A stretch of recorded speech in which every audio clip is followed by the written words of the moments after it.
Rayachoti ghat road నిత్యం ప్రమాదాలకు నిలయంగా మారింది.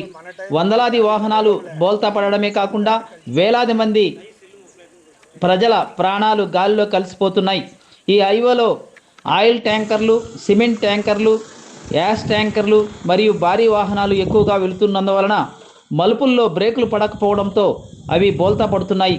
గత 2 రోజులుగా కింద బోల్తా పడిన ట్యాంకర్ను తొలగించడానికి వెళ్ళిన భారీ క్రేన్ కూడా బోల్తా పడడంతో ప్రస్తుతం కడప రాయచోటి రహదారి వాహనాల రాకపోకలు బంద్ అయినాయి.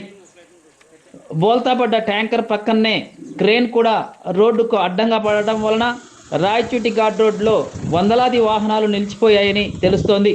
ఈరోజు మధ్యాహ్నం తర్వాత మరో భారీ క్రేన్ను తెప్పించి రహదారిని క్లియర్ చేయడానికి అధికారులు ప్రయత్నాలు ప్రారంభించారు. మన టైం చూడు గాలి కదలడంలే కదులుతా అంటే కలిసిపోని కన్నా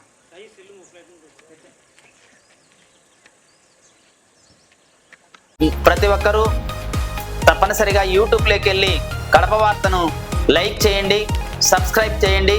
ఇట్లు మీ జి రమణయ్య, ఎడిటర్, కడప వార్త.